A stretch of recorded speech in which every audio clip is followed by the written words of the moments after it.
Muy buenas tardes, bienvenidas, bienvenidos, bienvenides a una nueva edición de Café Colmeca, un podcast original del Seminario Permanente de Estudios Internacionales del Colegio de México.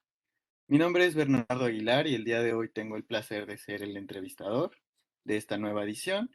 Y tenemos con nosotros el gran placer de contar con la presencia de la maestra Mariclera Costa. Maestra, sea usted muy bienvenida. Muchísimas gracias por aceptar nuestra invitación. Buenas tardes y muchas gracias por invitarme. La verdad es que, pues, es un privilegio poder participar en esta actividad. Muchísimas gracias. Brevemente voy a realizar una pequeña presentación de la maestra, quien es licenciada en Sociología por la UNAM y realizó estudios de posgrado por la Universidad de Essex en Inglaterra. Cabe mencionar que esta es una muy breve presentación porque el currículum de la maestra es bastante amplio. Ella fue investigadora del Centro de Estudios Internacionales del Colegio de México en 1972 al 74. Y en la academia, pues se ha desempeñado en distintos cargos en la UNAM, profesora afiliada en el CIDE, profesora visitante en la Universidad de Utrecht, fellow del College del eh, Kellogg Institute for International Studies. Por otro lado, pues en la sociedad civil fundó y dirigió la sección mexicana de Amnistía Internacional, fue directora de Freedom House México, directora de las Américas del International Center for Transitional Justice y por supuesto directora de Oxfam México. Asimismo, en la administración pública fue subsecretaria de Derechos Humanos y la Democracia en la Secretaría de Relaciones Exteriores durante la administración de Fox, consejera de la CNDH entre 2013 y 2019. En 2018 presidió el Comité de Participación Ciudadana del Sistema Nacional Anticorrupción y actualmente se desempeña como presidenta de la Comisión Consultiva del Consejo Nacional para Prevenir la Discriminación en México. Una vez más, muchísimas gracias por haber aceptado nuestra invitación, maestra. La primera parte Muchas de esta gracias. entrevista nos gusta platicar un poco acerca de, em, pues, cuál ha sido las motivaciones que la llevaron a escoger, pues, el rumbo de vida que usted ha tomado, ¿no? Entonces, me gustaría comenzar platicando un poco acerca de la sociedad civil y justamente por qué decidió comenzar a trabajar en ella. Es una muy buena pregunta.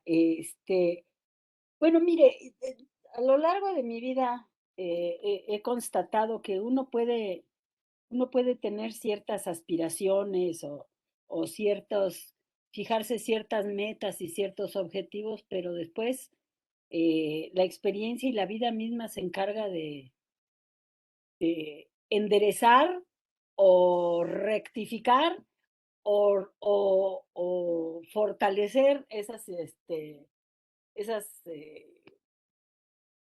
motivaciones.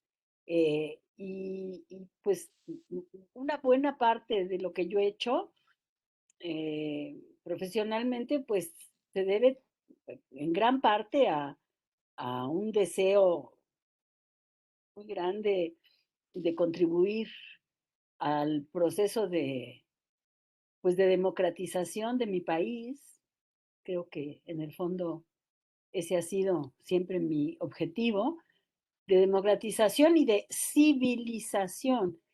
Cuando digo civilización, no quisiera que se me malinterpretara pensando que este es un país incivilizado, todo lo contrario, es un país con una en- enorme acervo cultural milenario.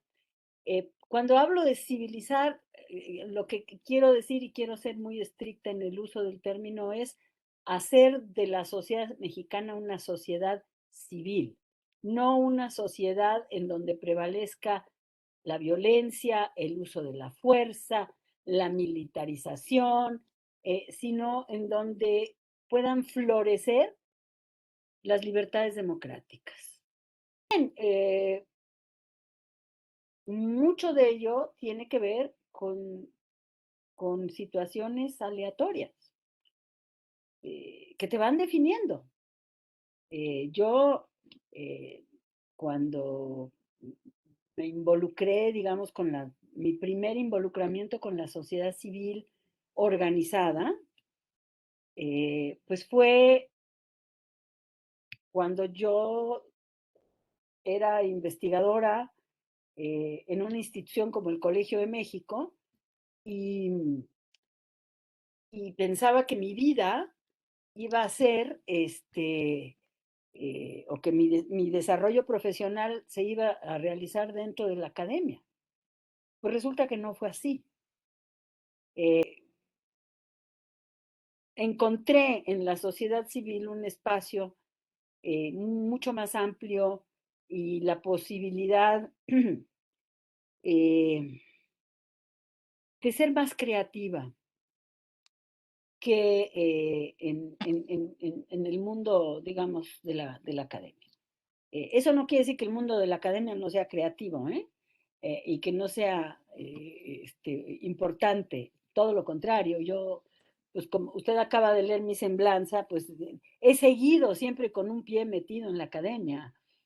Eh, pero, pero a mí me llamó más la atención o me jaló o me llevó por el camino la necesidad de actuar. Y me convertí en una activista eh, y lo que llaman un practitioner, es decir, alguien que tiene una serie de conocimientos y de habilidades, etcétera, etcétera, pero que son eminentemente prácticas, ¿no? Que están dirigidas pues a eso, a tratar de modificar una situación. Y bueno, ¿cuál es la historia? ¿Qué hechos influyeron en mí para eso? Bueno, yo creo que en primer lugar, vengo de una familia eh, en donde siempre se combinó, sobre todo el lado de mi madre, de mi familia materna, que tuvo mucho peso en mi formación. Siempre combinó el trabajo intelectual con el trabajo político. Entonces, bueno, pues eso va pesando mucho, ¿no? En tu formación, quizá no en tu formación explícita, pero sí en lo que tú vas absorbiendo, eh, pues en las conversaciones familiares, en los libros que te dan a leer, en lo que te cuenta tu mamá, pero son las cosas que eh, pues te van formando de alguna manera, ¿no? Te van influyendo en ti. De manera que, pues sí, el trabajo intelectual es muy importante, pero también estar allá afuera en el mundo haciendo cosas es igualmente importante. Haciendo cosas con el instrumental, digamos, intelectual que tienes. Y creo que eso fue lo que me definió o lo que me predispuso, más bien no lo que me definió. Después lo que me definió pues fue el movimiento estudiantil del 68. A mí me tocó, lo viví y lo viví a fondo. Eh, Creo que fue mi primera experiencia de sociedad civil sin saberlo. eh, y mi primer experiencia política seria, ¿no? Eh, digamos, de entender, de exigir y de reclamar eh, derechos, ¿sí? Porque eso fue el movimiento estudiantil finalmente, fue un movimiento que, en fin, tenía muchos colores, pero fue un movimiento democratizador y me marcó mucho, porque me marcó mucho también la represión, la masacre de Tlatelolco, el encarcelamiento arbitrario de los dirigentes, todo eso. Yo en esa época trabajaba en el Colegio de México como asistente de investigación y era asistente de investigación del profesor Segovia. El profesor Segovia, yo estudiaba en la Facultad de Ciencias Políticas en las tardes y en las mañanas trabajaba en el Colegio de México. Y el profesor Segovia estaba haciendo una investigación sobre la socialización política de los niños mexicanos. luego se publicó en forma de libro, se llama La politización de los niños mexicanos. Bueno, a mí yo hice las encuestas y trabajé con él diseñando el instrumento de recolección de datos de los niños, yo creo que eran niños de 6 años de 6 a 12, no me acuerdo ya muy bien. Pero bueno, era, digamos, la edad en la que los niños empiezan a tener una noción de la colectividad. Y lo que nos impactó brutalmente, la encuesta la hicimos en el 69, si mal no recuerdo, fue el impacto del 68 en los niños, que fue tremendo. Eh, y porque los niños habían vivido muy de cerca el hecho de que el gobierno mataba estudiantes.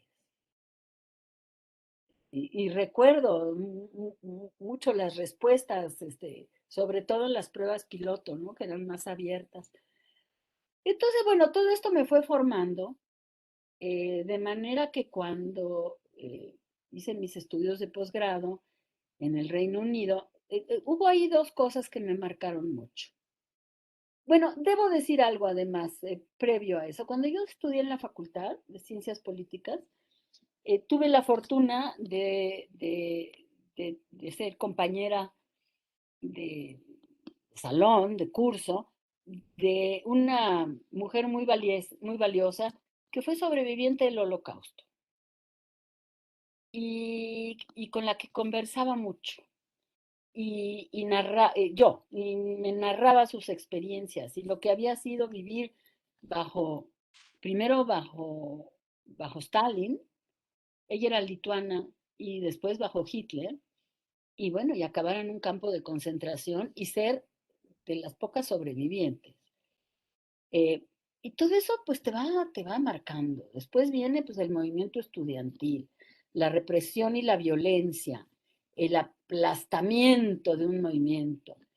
Luego me voy a hacer mi posgrado y ahí me suceden dos cosas. La primera es, bueno, además de los estudios y la reflexión sobre la democracia, que era, digamos, la temática de, de la maestría, eh, uno, el poder reflexionar sobre el movimiento estudiantil del 68 y sus implicaciones. Eh, y ahí tuve la fortuna de que Carlos Monsiváis era profesor invitado en la Universidad de Essex, estaba como semi-exiliado, y las conversaciones con él fueron muy valiosas para mí, muy importantes. Me ayudaron a procesar pues todo ese estrés postraumático que teníamos, ¿no? Eh, y además entré en contacto de una manera así muy marginal, muy tangencial, con organizaciones que estaban tratando de liberar a los presos políticos mexicanos. Y lo hacían desde el Reino Unido, desde Francia. Es decir, y para mí eso me provocó un impacto tremendo. La otra experiencia así muy importante fue, bueno, era la época del socialismo por la vía electoral en América Latina. Había ganado Allende las elecciones. Y mis compañeros de curso, pues una buena parte eran chilenos y otra parte eran argentinos. Entonces, las discusiones sobre lo que significaba construir el socialismo en el contexto de América Latina, pues eran muy intensas y muy importantes. Bueno, a mi regreso a México me encuentro con el, el incidente del 10 de, no es un incidente, o sea, fue una masacre, del 10 de junio, los estudiantes, que me vuelve a recordar el mundo en el que vivíamos en México. Y por otro lado, al poco tiempo, bueno, año después, eh, el golpe, un año y pico después, pues el golpe militar en Chile. Y mi amiga más cercana de la maestría era chilena y entonces, bueno, pues fue todo el tema de cómo cómo primero dar con ella, cómo tratar de ayudarla a ella y a su familia, etcétera. Pero además, poco tiempo después, una otra amiga con la que compartía yo departamento en Inglaterra, Argentina, también fue detenida eh, por el gobierno de Isabelita Perón y estuvo presa, estuvo presa. Entonces, todo esto me llevó a que cuando aparece Amnistía Internacional en mi vida, no fui yo la fundadora de Amnistía Internacional en México, de la sección mexicana. El fundador fue un profesor de la UNAM, que fue mi maestro, por cierto, Héctor Cuadra. Ellos fundan la sección mexicana de Amnistía Internacional y empiezan a hacer actividades públicas. Y yo me entero de eso eh, y me intereso. Y voy a una reunión y de repente descubro que eso es lo que yo quería hacer en mi vida. Este, de repente, como que, eh, sí, este, sí, de repente encontré un espacio para hacer política, pero no política, eh, ni la política sectaria de la izquierda de esa época, bueno, que tuvo sus cosas muy valientes y muy valiosas también, otras no, eh, ni, ni, la, ni la política del PRI, que era la única opción, digamos. Bueno, había otros partidos, estaba el PAN y nunca me interesó. Este, pero en fin, a lo que voy es que de repente encontré un nicho pues para hacer lo que más me interesaba en la vida, que era eh, la actividad, pero la actividad, a ver, lo que pasa es que la actividad con una postura intelectual razonada sobre eh, la razón de ser de tu actividad. Y en ese caso, bueno, fueron los derechos humanos, ¿no? Y todo lo que eso implicaba. Yo vengo de una generación de la Guerra Fría, o sea, yo viví toda esa polarización brutal de la Guerra Fría y cómo se cometían atrocidades en los dos bandos y se negaban esas atrocidades, en fin, terrible. Y pues encontré en los derechos humanos una postura más humanista, más constructiva, eh, y por ahí me fui. Y por otro lado, pues la actividad política que, digamos, para los de mi generación en México, pues era o te metías al PRI y hacías la carrerita, ¿no?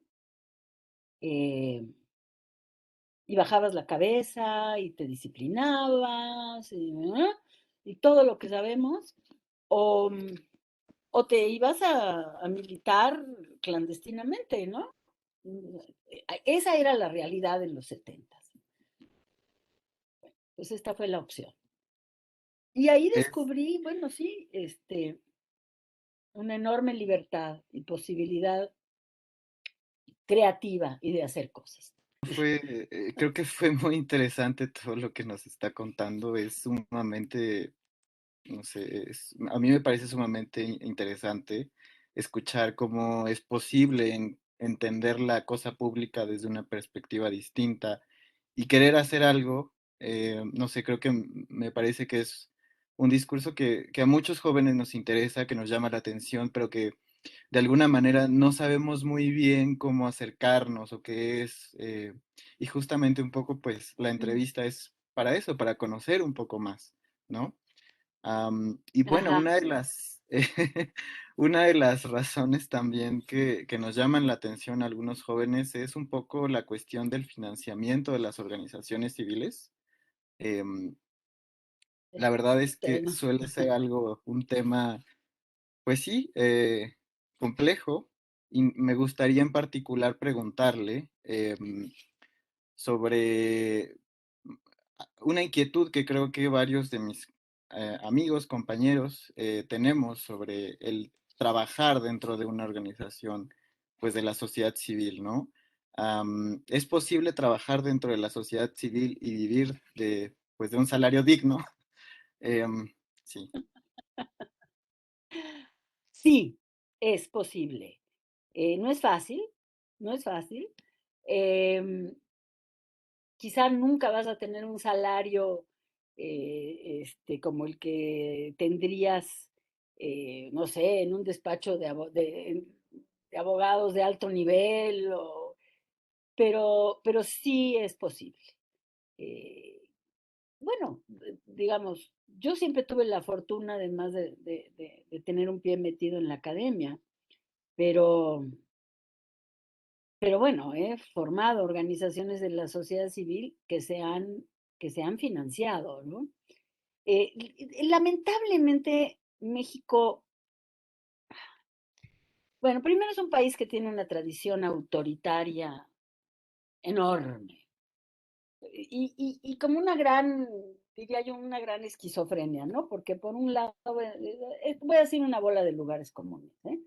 Este, por un lado, bueno, pues digamos, tenemos una constitución liberal o que pone por delante todos, ¿no?, los derechos y libertades, que en el artículo primero ya, ¿no?, habla de los derechos humanos y cómo la función del Estado es promover, proteger, respetar y garantizar los derechos humanos, pero por otro lado tienes un régimen político hiperpresidencialista y una tradición autoritaria tremenda y el uso de la violencia como sostén pues, del régimen político, ¿no?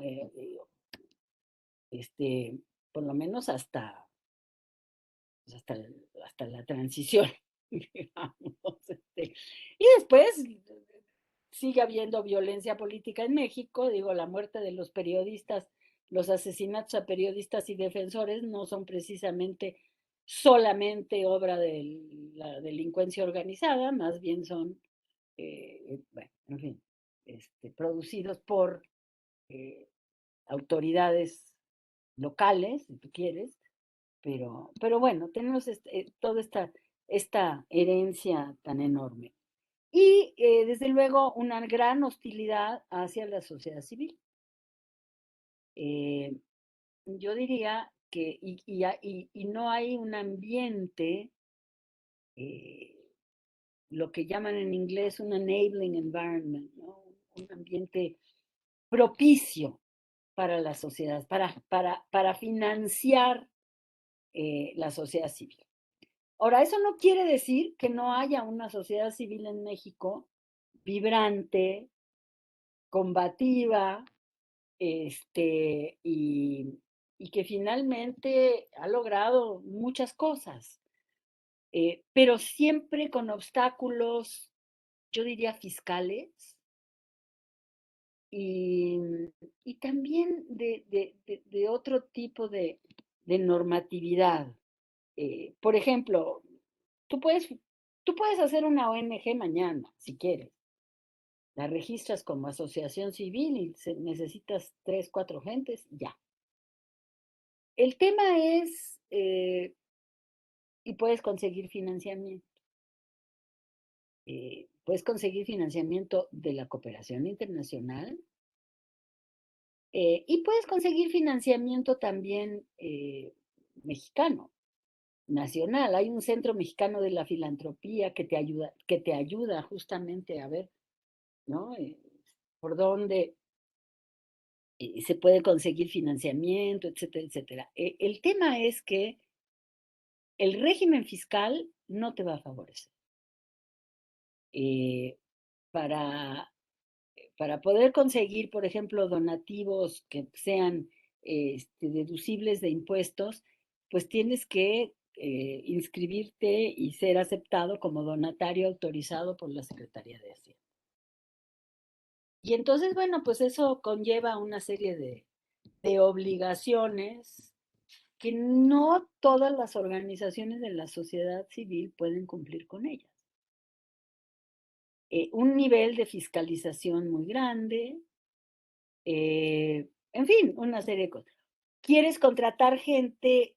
Pues el régimen laboral no te ayuda, porque pues tienes que pagar seguro social, una serie de cosas. Entonces es complicado, es cuesta arriba.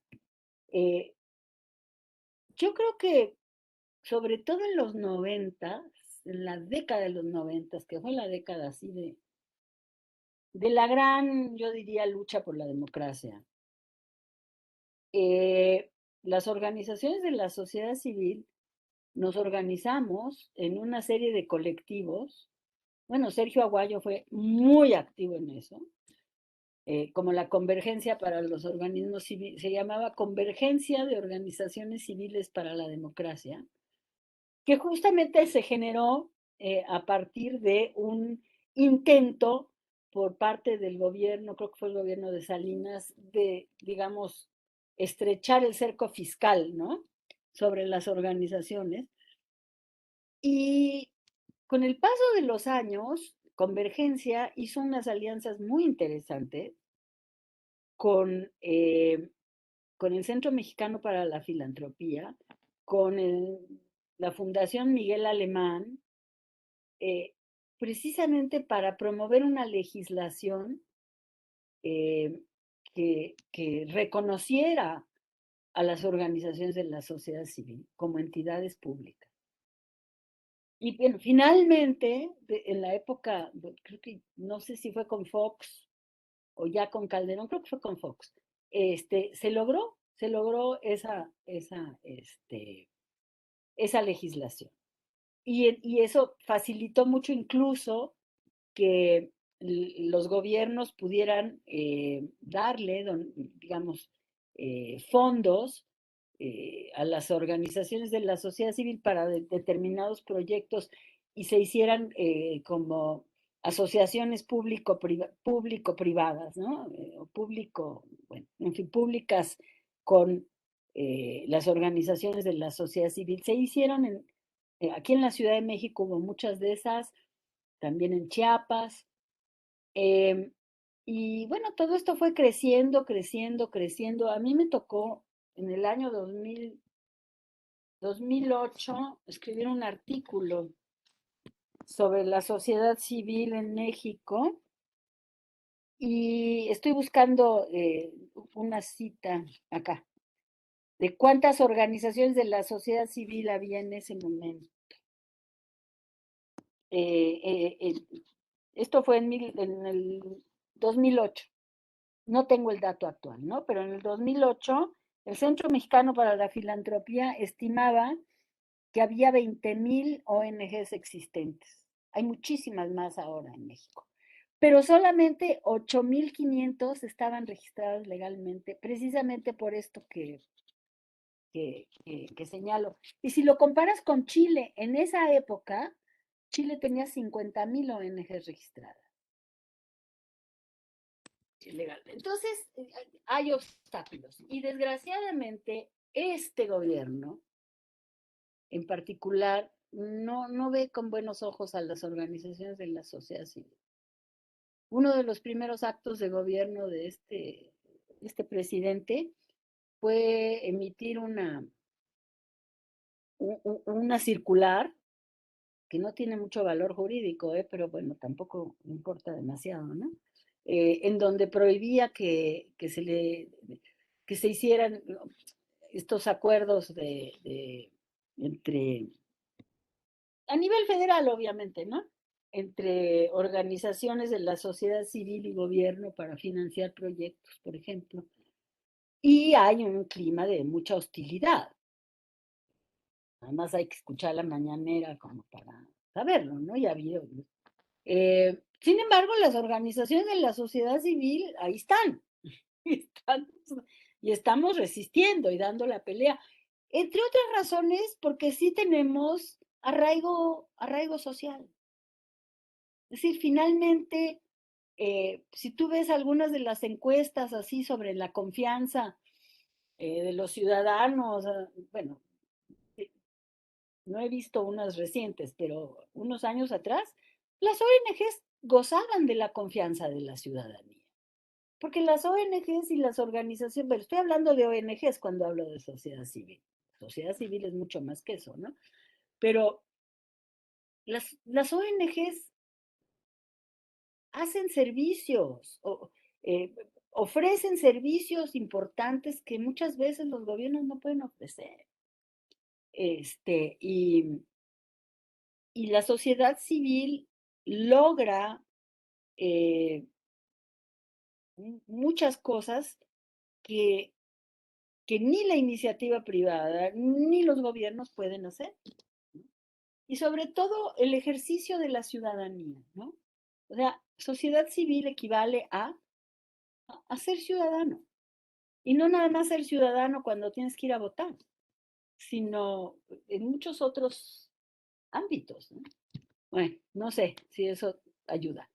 Yo diría que yo ahorita estoy, acabo de, llevo 2 años, casi 3, formando una nueva ONG. Y es muy interesante porque la formé con un grupo de jóvenes, uno de los cuales pues nunca había estado en una ONG y venía pues más bien de pues, un abogado, de un despacho de abogados donde ganaba mucho dinero y hacía cosas muy interesantes. Y bueno, ha sido fascinante trabajar de la mano con, porque es todo un reto formar una organización. No es sencillo, pero al mismo tiempo es de una creatividad maravillosa. O sea, y de una libertad increíble. O sea, porque finalmente, o sea, obviamente tienes que hacer un proyecto que convenza a quien te lo va a financiar, ¿no? Y tiene que tener ciertos criterios y estar y dentro de ciertos parámetros y tienes que diseñar tus objetivos y tu método de evaluación y todo esto, pero eso es un ejercicio de creatividad muy grande que, no que de repente pues no lo encuentras en el sector público. Y hay otras experiencias de sociedad civil que no son ONG, ¿eh? Mi experiencia en el Comité de Participación Ciudadana del Sistema Nacional Anticorrupción fue eso.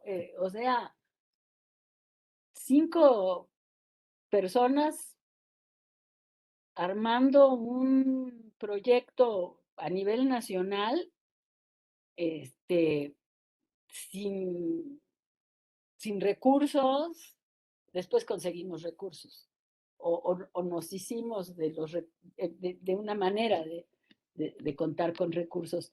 Pero bueno, ahí, a pesar de todos los embates de este gobierno contra el Sistema Nacional Anticorrupción, ahí está y está funcionando.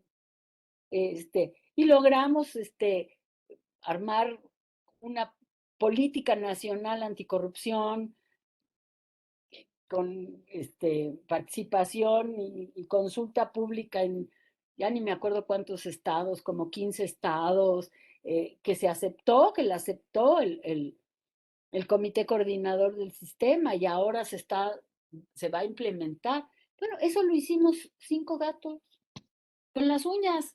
Y como yo siempre les decía, esta es la riqueza de la pobreza, porque uno era abogado y su despacho lo ponía a la disposición de nosotros para ciertas cosas. El otro era empresario y entonces pues, nos ayudó muchísimo con toda la parte de tecnología de la información.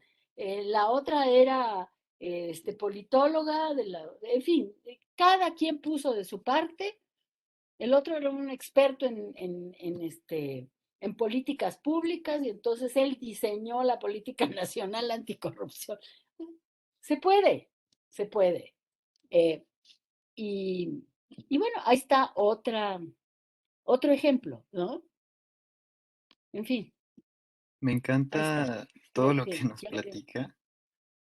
O sea, realmente así. es muy interesante escuchar pues todos los retos que usted misma ha planteado, como el sistema o como la misma experiencia tiene sus propios retos, pero de alguna manera eh, todo lo que ha estado contando y creo que esa misma vocación que usted comentó al inicio también tiene un efecto en el querer hacer las cosas, y eso me parece fascinante. Me gustaría pasar a una segunda parte de esta entrevista en donde nos enfoquemos un poco más a su papel al frente de, pues justamente esta última experiencia que usted está platicando, ¿no? Dentro de las asambleas consultivas, ¿no? En particular, pues de CONAPRED. Apre- Ujú. Me gustaría comenzar hablando un poco de, bueno, preguntando, quizá provocando, con una pregunta de, ¿existe en México una crisis de derechos humanos? Usted ya nos había Sí. platicado un poco cómo fue, pues justamente el surgir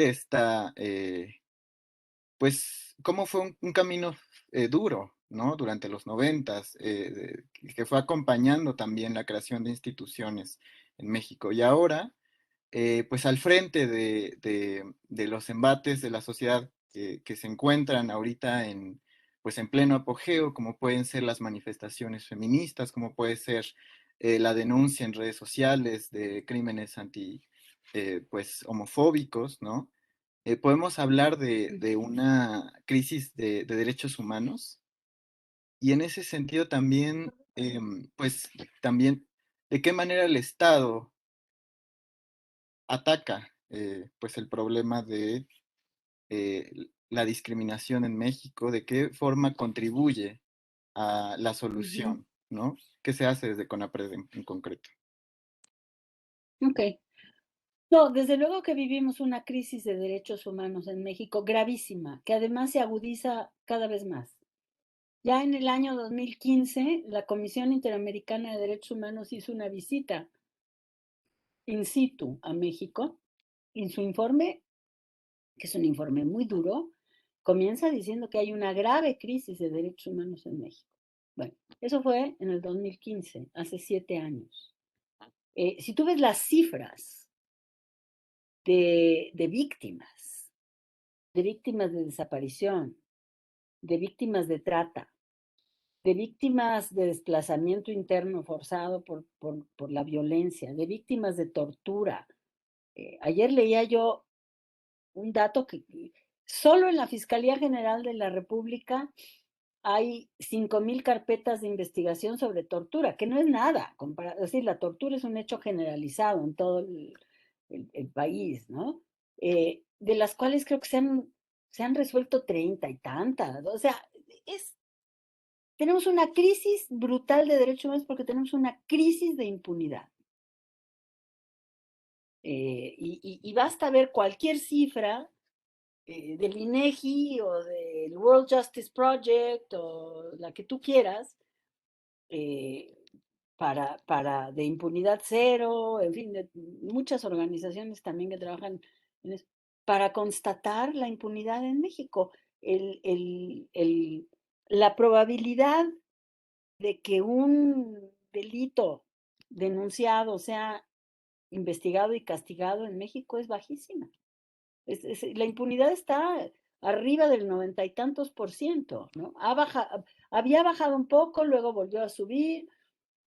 Depende también de qué tipo de delitos, pero es muy grave. Y estamos hablando de los delitos que denuncian, no estamos hablando de la cifra negra, de los delitos que no, y cuando hablo de delitos también estoy hablando de violaciones a derechos humanos, ¿no? Que son delitos también.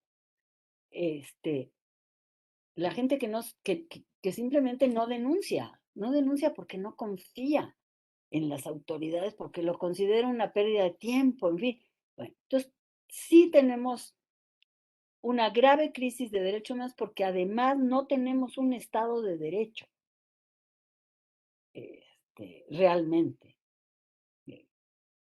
Y entonces, pues la situación es gravísima. Eh, CONAPRED, y tenemos un tema de discriminación estructural en el país, sistémica, ¿no?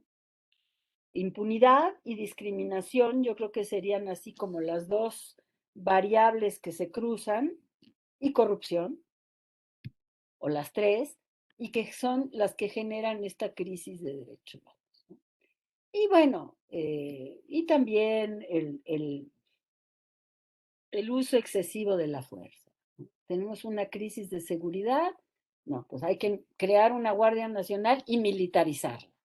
En vez de eh, promover una policía civil, por eso hablo de civilización civil, una policía civil local, de proximidad, y un sistema de justicia que funcione, que realmente pueda investigar y castigar a, a, los delincuentes, ¿no? Ahora, bueno, o a un número suficiente de delincuentes tal que, que, que los incentivos para matar, para torturar, para desaparecer, para hacer las atrocidades que se cometen en este país, no sean tan poderosos. Bueno, eh, ahora, el tema de la discriminación, pues es el otro eje, ¿no?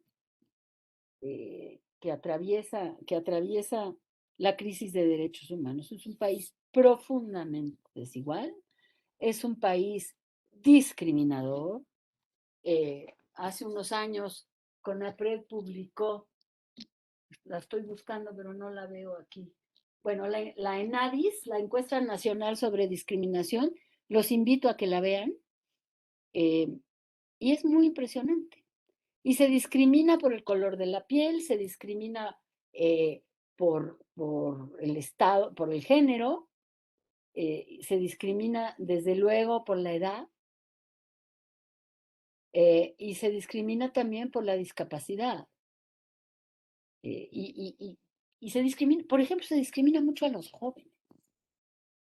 Tú ves las cifras de desaparecidos que hay en este país. La mayor parte, pero abrumadoramente, son jóvenes. Y esto lo refleja la encuesta de discriminación del ENADIS de CONAPRED. Ahora, CONAPRED también es el resultado de un esfuerzo de sociedad civil, ¿eh?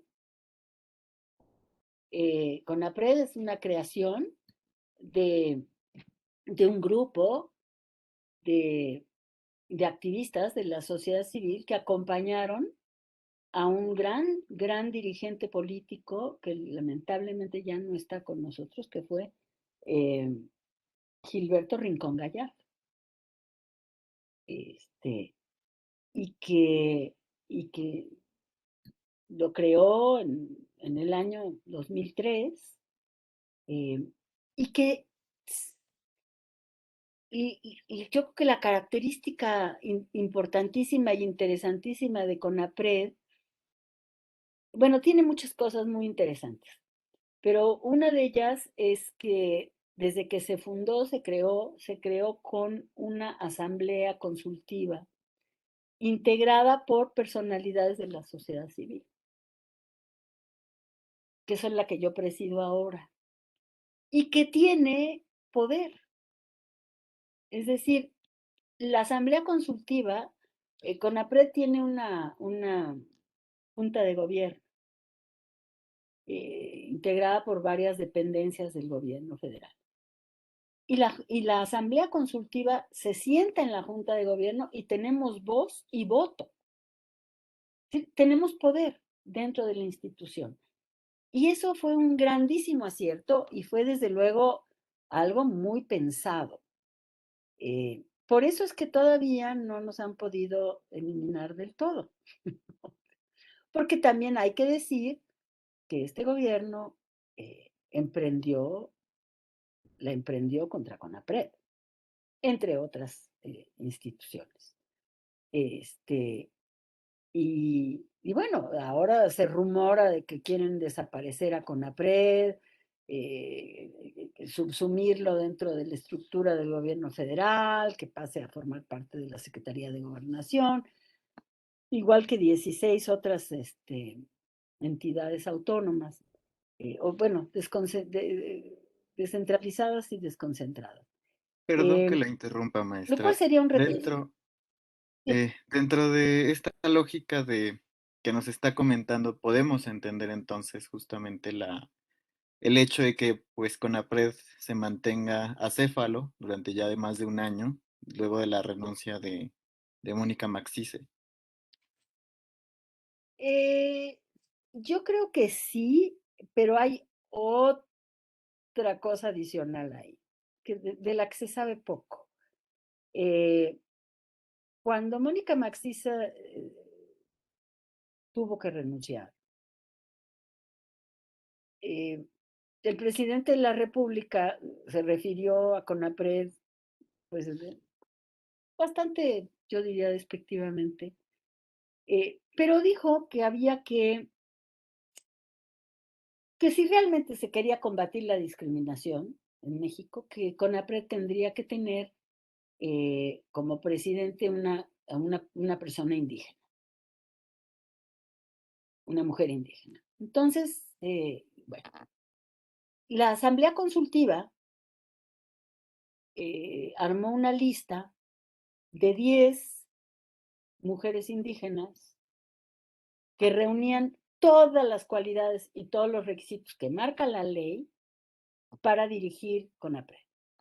Y fue una lista de 10 personas que lo hicimos con las organizaciones indígenas, de mujeres que tenían un currículum impresionante, con capacidad de gestión sobre todo. Sí, porque no solamente para dirigir CONAPRED tienes que tener un conocimiento de lo que es la discriminación y bueno, cierta formación intelectual, etcétera, sino también capacidad de gestión, porque estás en una entidad pública. Y presentamos esa lista. Se la presentamos a la Secretaría de Gobernación para que se la turnara al presidente. No, de hecho, se la dirigimos al presidente. Nunca nos respondieron y el presidente le pidió al INPI, al Instituto Nacional de Pueblos Indígenas, que buscara algunas candidatas indígenas y que fueran además del centro del país para arriba, ¿no? Y entonces se presentaron 3. El problema, y estas 3 personas, que son dirigentes de sus comunidades, solamente una de ellas cumple con los requisitos, digamos, de contar con un título profesional que marca la ley. Y lo que propuso el presidente es que las 3 fueran presidentas de CONAPRED. Eso pues ha generado pues una serie de, ¿qué diría yo? De situaciones. Primero pues había que capacitarlas en la gestión pública. Y entonces la Secretaría de Gobernación se abocó a eso, junto con CONAPRED. Estas 3 personas están actualmente en CONAPRED en calidad de asesoras, hasta donde entiendo, y formándose y entrenándose para en algún momento eh, poder asumir la presidencia. Ahora, al mismo tiempo, había que cambiar la legislación para que una de estas personas, creo que solamente una tiene un título, en fin, había que cambiar la legislación para que el tener un título universitario no fuera un requisito sine qua non. Y de paso, había que hacer muchas cosas para darle más. Se aprovechó, de hecho, la Asamblea Consultiva trabajó muy de cerca con el equipo de CONAPRED en la redacción del nuevo proyecto de ley, aprovechando esto para mejorar muchas de las cosas, sobre todo en lo que tiene que ver con el tratamiento de quejas, etcétera. Bueno, la ley, el proyecto de ley se presentó y se quedó en el Congreso, en la Cámara de Diputados, y ahí está. Y hasta donde entiendo, fue rechazada en el Pleno y regresó a comisiones y pues nadie sabe qué va a pasar. Esa es la situación real de CONAPRED. Y entonces ahora aparece esta nueva iniciativa o esta información eh, que no sabemos qué tan oficial es, eh, y tampoco sabemos si va a suceder o no va a suceder. Pero bueno, todo esto desde luego pues genera un clima de incertidumbre muy fuerte en la institución. Y Esto la Asamblea es Consultiva, terrible. pues, ¿no? Sí, Porque, pues, bueno, justamente una de las preguntas que también quería hacerles es referente a, pues, el Programa Nacional de Igualdad y la No Discriminación, que estaba contemplado el para salir PRONAIM. en 2019 y pues salió hasta Ujú, finales de 2021, lo cual dejaría pues al así Estado es. mexicano sin una política nacional antidiscriminación durante 3 años. Pues sí, pues sí.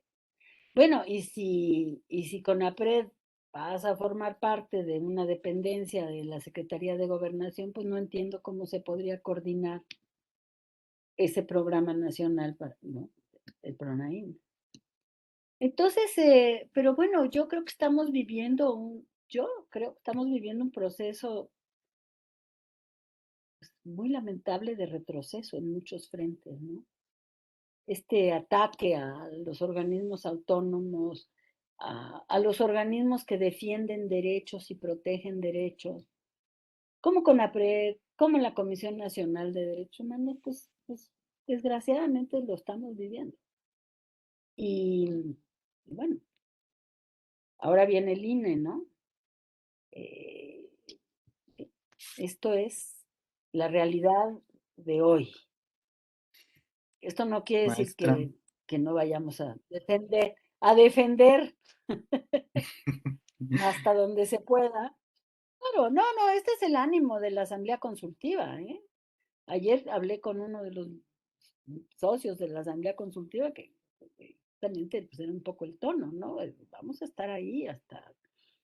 Es decir, porque son organismos que tienen una razón de ser, son el resultado de la sociedad civil, pues, y de la necesidad de garantizar, de proteger y garantizar derechos. Y pues no podemos dar marcha atrás tan fácilmente en eso. Tiene que ver con el tipo de democracia que queremos. En fin, maestra, pues ahí está. eh, lamentablemente estamos llegando al final de la entrevista. Me gustaría platicar con usted muchísimas horas más, realmente. Eh, y me gustaría quizá, para, pues, preguntarle algún mensaje que le gustaría darle a los jóvenes que pensamos algún día dedicarnos al activismo, que pensamos que sería muy interesante, pues, dedicarnos a eso. ¿Qué mensaje le daría a los jóvenes? Yo les daría como mensaje, adelante, háganlo, por favor, háganlo, porque creo que el futuro de nuestra democracia depende mucho de que ustedes se involucren. A mi generación le costó mucho trabajo construir lo que se construyó, con todos los defectos que tiene, todas las limitaciones que puede tener, eh, es lo que hay. Creo que nos toca defenderlo, pero a ustedes les toca perfeccionar la democracia mexicana, además de defenderla, perfeccionarla y sobre todo salir, ayudar a que este país salga de esta crisis de seguridad y de derechos humanos tan brutal que padecemos. Y este clima de encono y de polarización que se está instalando en el país y que no debe de ser. Ese sería mi mensaje. Háganlo, háganlo, eh, y porque el país los necesita. Maestra Y porque Mariclera además Costa. ustedes tienen mucho que ofrecer ustedes. No, perdón, No, sí, ya, muchas gracias. Maestra Mariclera Costa, de verdad. presidenta de la Comisión Consultiva del Consejo Nacional para Prevenir la Discriminación en México, CONAPRED. Muchísimas, muchísimas gracias de haber estado con nosotros. La entrevista la disfruté muchísimo y creo que todas las personas que ven este podcast, que lo escuchan, también lo van a disfrutar y van a tener muchísimas preguntas, y esperemos que también podamos pensar en respuestas o pensar el tema. Quisiera, por último, pues agradecer muchísimo el apoyo del equipo de CEPEI y del equipo de Café Colmeca, a Alondra Reina en los controles, a Carlos Buburrón en contacto y José Bazán en el diseño original. Muchísimas gracias por haber escuchado este nuevo episodio de Café Colmeca y los esperamos en la próxima emisión. Muchas gracias. Buenas Puedes noches y cortar. muchas gracias a ustedes. Maestra.